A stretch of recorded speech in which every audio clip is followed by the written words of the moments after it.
faudrait mettre un petit peu la pédale douce. Mais c'est pas vrai! Est-ce que vous voulez bien m'engager? Faut que je réfléchisse. C'est parce qu'il est homo que Roland veut pas l'embaucher.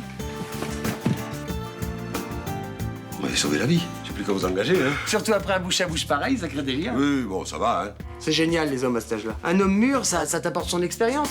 Qu'est-ce que tu regardes? Vous êtes encore très bien gaulé pour votre âge. Je vous aime, Luna.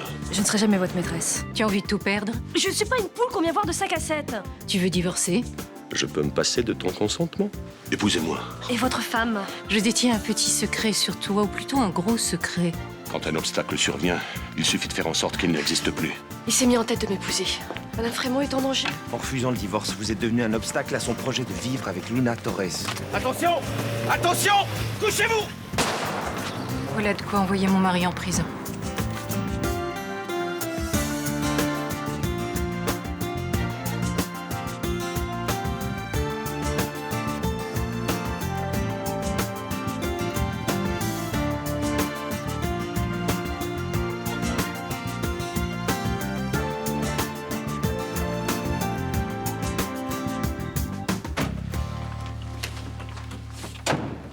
Et vous? Je croyais que vous aviez été mis à pied. J'ai été réintégré dans mes fonctions depuis ce matin. Ma hiérarchie était satisfaite des infos que j'ai pu glaner sur vous, monsieur Frémont. Maître Frémont, s'il vous plaît. Oh, maître Frémont, vous êtes sûr? J'espère que vous avez une bonne raison de m'avoir convoqué aux aurores. Parce que je suis attendu au palais. Alors perdons pas de temps. J'aime les affaires rondement menées. Monsieur Frémont, vous avez obtenu en 1969 une licence de droit qui vous a permis d'entrer en 1970 au centre de formation pour avocats. C'est bien ça? Si vous avez l'intention de détailler tout mon parcours professionnel, je préfère m'en aller tout de suite. C'est étrange. Tout à coup, vous prenez peur. J'appelle sur le champ le bâtonnier pour me plaindre de vos méthodes scandaleuses. Allez-y. Je suis sûr qu'il sera ravi de vous entendre.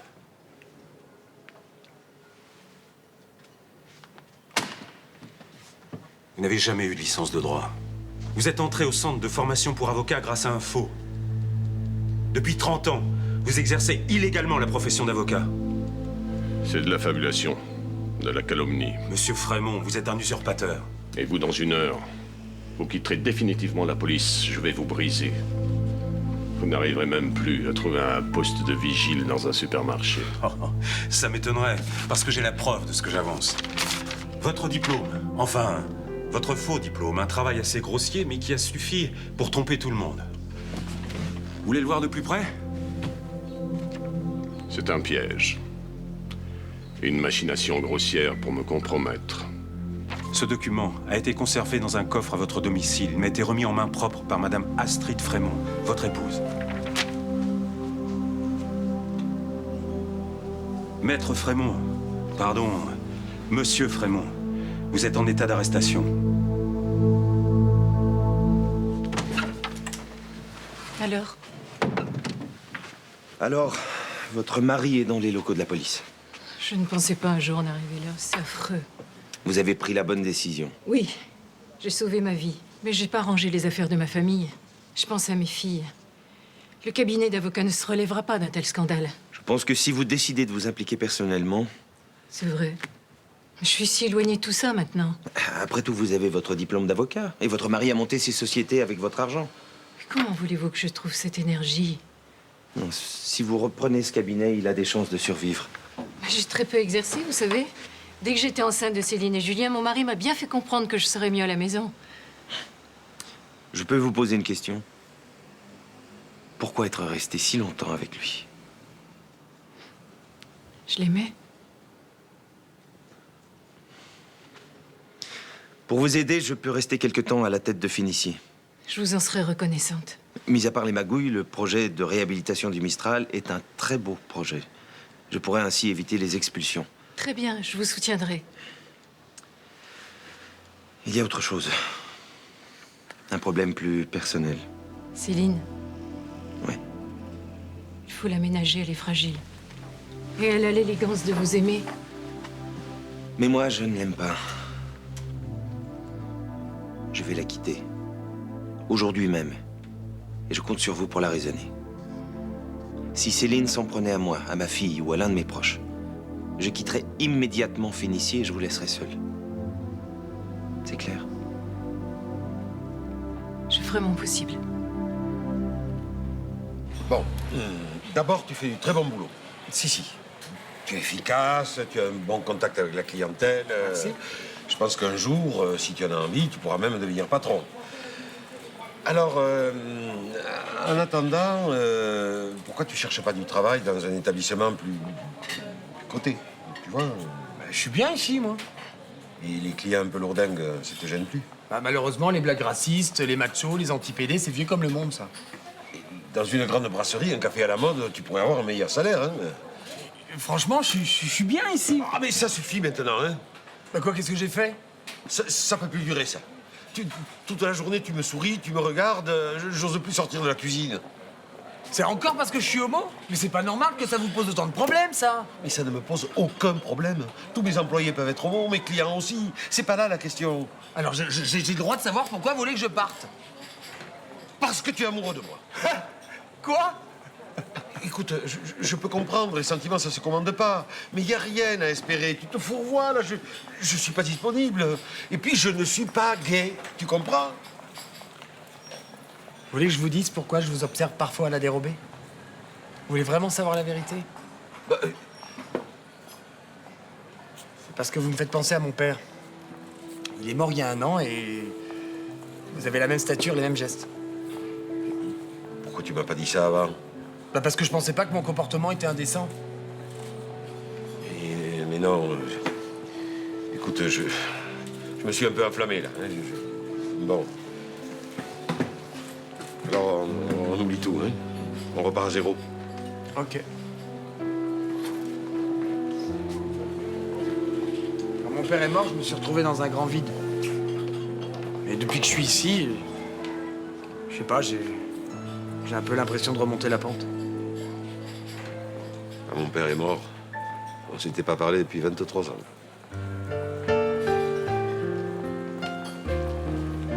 Messieurs, dames, je regrette, je dois perquisitionner. Vous récupérez tous les documents qui concernent la réhabilitation de Mistral et ceux de la société qui s'en occupe, Phénicie SA. Si vous voulez nous aider, je suis pas contre. Capitaine, vous trouverez pas grand-chose ici. C'est un cabinet d'avocats, pas une société de travaux publics. Vous souciez pas, la prochaine perquisition aura lieu dans les locaux de Phénicie. Mon cher gendre, vous avez déjà repris du service? Méfie-toi, Astrid. Ce garçon n'est pas tout à fait fiable. Comme le tueur à moto que tu as engagé pour te débarrasser de moi? Je t'en prie, n'étalons pas nos petites querelles. Vous êtes fini, Frémont. La police va tomber sur la comptabilité occulte de Phénicie, les fausses factures, les malversations et toutes vos ignobles petites magouilles. Pour vous, c'est le triomphe. Dire que c'est à cause d'une femme que je suis tombé. Moi qui m'étais juré de ne jamais tomber amoureux. Désolé, Astrid. C'est la loi numéro 1 quand on veut réussir. Même sans ça, je vous aurais eu de toute façon. Mais non. Vous ne voulez pas réussir, vous voulez simplement être aimé. C'est pour cette raison que je vous tenais. Je vous laisse en bonne compagnie. Allez, on file au siège de Phénicie. Ne vous réjouissez pas trop vite, Vincent Chaumette. Même en cage, un lion peut mordre. T'étais au courant pour papa? Sa liaison avec Luna? Ouais, plus ou moins. T'aurais pu me le dire. Cette nana, c'est l'ex de Lucas. Et alors? Et alors, on pourrait faire quelque chose. Lui parler, essayer de la convaincre de laisser tomber. Mais ça va pas, non? De quoi tu te mêles du haut de tes 17 ans? Il trompe maman, quand même. Et ça te choque, ça, toi, maintenant?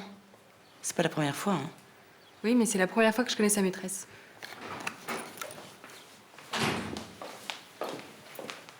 Bah, qu'est-ce qui se passe? Mais t'as pleuré? Ça n'a pas d'importance. Il fallait que je vous voie toutes les deux. J'ai quelque chose à vous dire. C'est grave? Votre père a été arrêté. Quoi? Dans 1 heure, il est sorti. On parie? Non, pas cette fois-ci. Quelqu'un a donné à la police des preuves suffisantes pour qu'on l'envoie en prison. Qui? Moi. J'ai dénoncé votre père parce qu'il a essayé de me tuer. Vincent avait raison. Oui. Il voulait divorcer, j'ai pas voulu. J'aurais dû le quitter bien avant. Mais pourquoi tu l'as pas fait? Parce qu'au début, j'avais l'espoir qu'un jour il me regarderait comme une femme. Et non pas comme l'héritière d'une des plus grosses fortunes de Marseille. Ensuite, la mort de Julien m'a scellée à lui à jamais. On partageait la même douleur. Ouais, mais il t'a jamais vraiment soutenu. Mais qu'est-ce que je vais devenir, moi? Vincent va me quitter. Je n'ai pas eu le choix. Mais quel égoïste. Non, il faut pas lui en vouloir. Elle aime et elle souffre.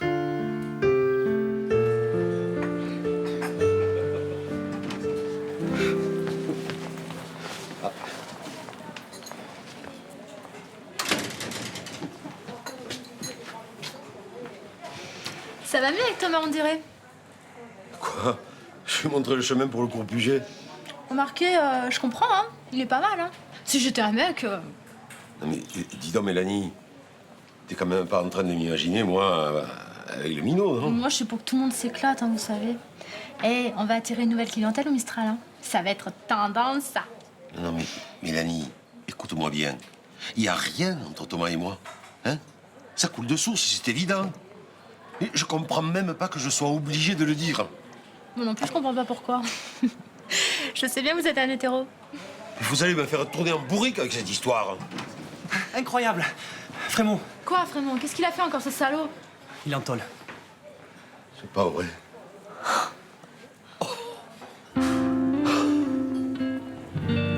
Juliette, j'ai bien vu que tu pleurais. C'est pas la peine de te planquer. Non, mais tout va bien. Depuis le temps que je rêve que mon père aille en tôle, voilà, c'est fait. C'est idiot de te la jouer cool. Surtout avec moi. Non, mais je m'en fous. C'est le pire des salauds. Il a essayé de tuer ma mère, quand même. Je sais que ça fait mal. Tu sais, moi aussi, il y a pas si longtemps, mon père, il a pété les plombs. Il a envoyé un tueur à moto, ton père. Non, c'est pas le genre. Tout est pourri dans ma famille. Ma sœur est folle, mon père essaie de tuer ma mère, elle le dénonce aux flics. Juliette. Non, mais faut t'éloigner de moi, Lucas. Il va forcément m'arriver un truc horrible. Écoute, personne ne naît sous une mauvaise étoile, d'accord? Bah si, moi. Je suis le produit d'un salaud et d'une moins que rien. Qui ont eu la merveilleuse idée de mettre au monde une fille jolie, sensible et intelligente. Peut-être que ton père va changer. Ce sera un nouveau départ. Je vais pas te lâcher. Je suis tellement triste. La police va remonter jusqu'à Fénicie et ça. Et là, ils vont trouver les dossiers qui enverront Frémont directement en prison. Ça veut dire que les travaux vont s'arrêter, alors. Ça veut surtout dire que les expulsions vont s'arrêter. Et je vais pas être virée de chez moi? Ça, on ne sait jamais, mais à mon avis, tu risques plus rien. Oh, trop cool! Mais attendez, François, Bah quoi, François? il va perdre son boulot. Ah, ben quand on travaille pour une crapule comme Frémont, hein, faut pas s'attendre à la sécurité de l'emploi. Hein. Ouais, j'en sais quelque chose. Hein. C'est tout l'effet que ça vous fait. J'aimerais vraiment pas être votre fils, hein. Mais disons qu'on compte sur toi pour le consoler. Comment ça, je pars? T'as très bien compris, tu prends tes affaires et tu quittes les lieux. Dans le calme, si possible. Vincent, je m'attendais à un peu plus de compassion de ta part. Je suis en train de vivre un drame familial majeur. Ça fait 30 ans que ça dure, depuis que t'es venu au monde. Comment tu peux me dire une chose pareille? Stop, Céline. Maintenant, on ne discute plus. Tu dégages de chez moi et tu dégages de ma vie. Mais je t'aime, Vincent. Je suis sincère, moi. Tu peux pas me foutre dehors après tout ce qu'on a vécu ensemble. Personnellement, j'ai vécu un enfer. Rien d'autre. Je ferai tout ce que tu voudras. Alors va-t'en. Mais arrête de répéter ça! Prends-moi dans tes bras. Je suis ta femme. Tu parles sérieusement, là? Tu crois que ce papier qu'on a signé à la mairie a une quelconque valeur? J'ai dit oui sous la menace. Tu m'as déjà remplacé, c'est ça, hein? C'est ta couturière? Méfie-toi, je te laisserai pas me traîner dans la boue. Ton père n'est plus là pour te tirer d'affaire, alors je te conseille de rester tranquille, sinon je vais devenir très méchant. Tu n'oserais pas me traiter comme ça si je portais ton enfant. Je ne te veux pas de mal. Mais regarde la réalité en face. Jamais on ne vivra ensemble. Tout ce que j'ai accepté m'a été imposé par ton père à coup de chantage. Je sais. Mais me laisse pas, je sais pas ce que je suis capable de faire. Moi, je sais.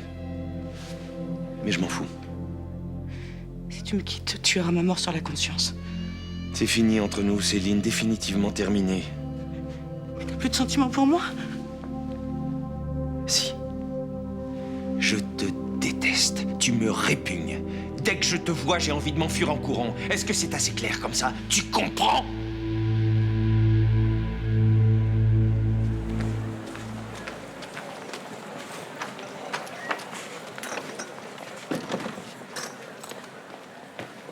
Céline, Laisse-moi. je sais ce qui s'est passé pour ton père. Mais t'es content, toi aussi? Ça va danser dans le quartier cette nuit. Ce qui compte pour moi, c'est que tu ailles bien. Eh ben, tu vois, je suis au top. Je peux pas te laisser comme ça. Viens à la maison, on va discuter, tranquille. Mais t'espères quoi?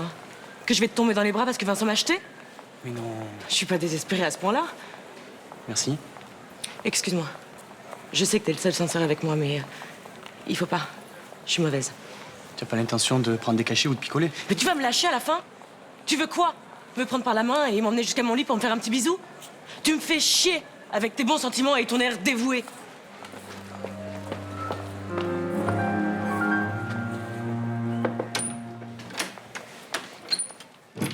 Charlotte? Y a quelqu'un? Oh là là, c'est génial. T'as été formidable. Les expulsions vont être suspendues? Oui, elles vont être arrêtées. Monsieur Chaumette, ça fait plaisir. T'as fait tomber Frémont à toi tout seul. Oh, quand même pas. Et en plus, il est modeste. Pour mon père, il pipi. Quand je pense que j'ai douté de tes pouvoirs de super-héros. Ouais, je t'avoue que de temps en temps, j'ai eu l'impression qu'il me laissait tomber. Et Céline? Ça n'a pas été facile. Mais elle est partie. Ça veut dire qu'on pourra rentrer à la maison? On va faire de ces fêtes. Il y a quelqu'un qui t'attend là-haut.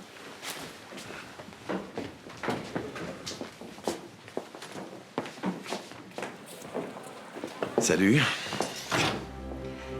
Les enfants ont préféré nous laisser. Tu les appelles les enfants maintenant. Alors disons que les enfants sont rentrés à la maison et que nous, on est libres. Charlotte, Tu peux faire quelque chose pour moi? tout ce que tu veux. Viens.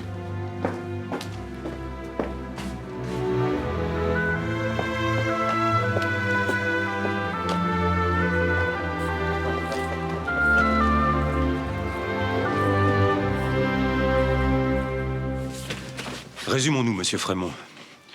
Nous avons trouvé 2 livres de comptes chez Fénicie SA. Pourquoi? J'ai une explication. 2 livres de comptes égale 2 comptabilités, une officielle et une occulte. Je n'ai rien à dire. C'est pas très grave. On a assez de preuves pour vous inculper. Allez, chez le juge d'instruction. Quelle ironie, vous ne trouvez pas? Ah ouais? Pourquoi?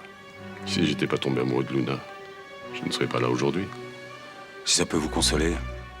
J'aurais dû rester froid et calculateur. Pour la première fois de ma vie, j'ai aimé. Et c'est ce qui m'a fait tomber. Vous faites pas trop d'illusions. J'aurais fini par vous arrêter un jour. Tomber par amour, c'est plus élégant. Allez, à la santé du Mistral. À la prison pour Frémont.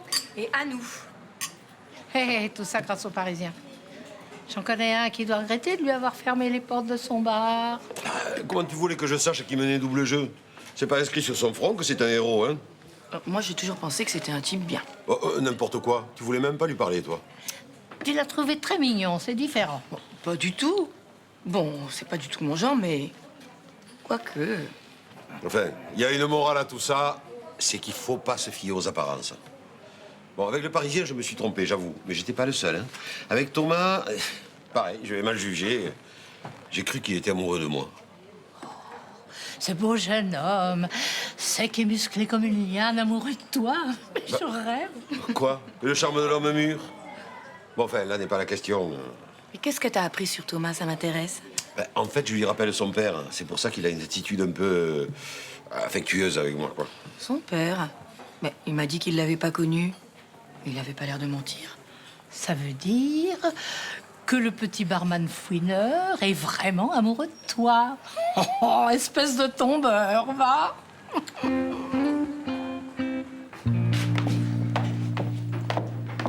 Ils t'ont relâché. J'étais inquiète. Pourquoi tu m'as pas appelé? J'ai pas eu le temps. Il y a eu une perquisition dans les locaux de la société, c'était la panique. Les flics t'ont interrogé? Oui. Ils ont pas le droit. C'est dégueulasse, t'as rien fait. Mais ils s'en sont rendus compte, ils m'ont relâché tout de suite. Je te prie de me croire que si j'avais été là, ça se serait pas passé comme ça. Il m'aurait entendu. Hein. Tu sais, quand je veux, je peux avoir la langue bien pendue. Non, je sais. Enfin, l'important, c'est qu'ils t'ont relâché. Quelle trouille j'ai eue. Mais quelle trouille. Tu t'es vraiment fait du souci pour moi? À mon avis, t'es la seule du quartier. Je te laisserai pas tomber. Je sais ce que c'est d'être en galère et à deux. C'est encore pire. Tu me laisseras pas tomber, même si je suis au chômage, même si je suis banni du quartier, même si mon père refuse de me servir sa daube. Jamais. Mais si ton père refuse de te servir, je me mettrai à faire la cuisine. Avec un bon bouquin. Ça doit pas être très sorcier. Mélanie, vous êtes une femme bien. C'est vrai, monsieur. C'est la première fois qu'un homme me dit ça. Ah bon? Oui. Enfin, c'est toujours un peu la première fois quand on me dit des mots aussi gentils.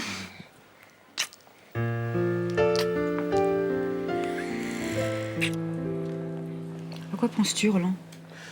Thomas, qu'est-ce que ça veut dire, cette histoire avec son père? Si c'était le fils de Manuel, il était revenu pour se venger. En tout cas, je vais me le prendre entre quatre yeux.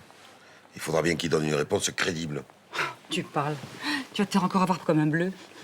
Tu me prends pour un enfant de cœur, ma parole. Mais non, mais je sais, Roland, que dès qu'on joue la corde sensible, tu cavales. Ouais, t'en sais quelque chose, toi, hein? Il faut l'observer discrètement. C'est comme ça qu'on saura ce qu'il a dans la tête. T'as raison. Soyons machiavéliques.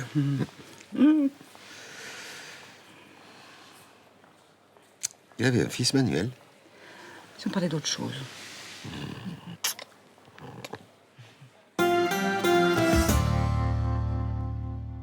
Qu'est-ce que tu dirais d'un petit encas? Il est 2h du mat, non? Et alors, ça leur donnerait des forces?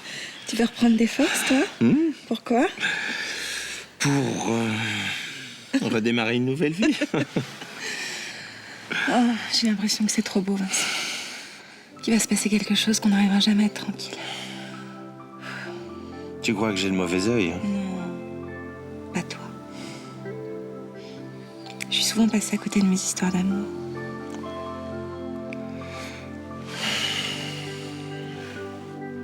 Tu sais ce qu'on va faire? Pour conjurer le sort, on va dire que c'est pas une histoire d'amour, qu'on va pas se marier et qu'on n'aura pas d'enfants. Ah non, rectification. C'est une histoire d'amour, on aura des enfants, mais t'as raison, on va pas se marier. C'est plus prudent. Vendu.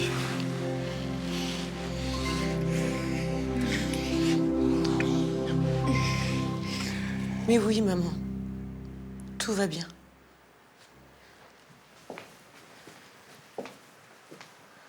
Mais non, je vais pas m'accrocher à lui. Non, c'est pas la peine de passer. Je vais me coucher. Je te rappelle.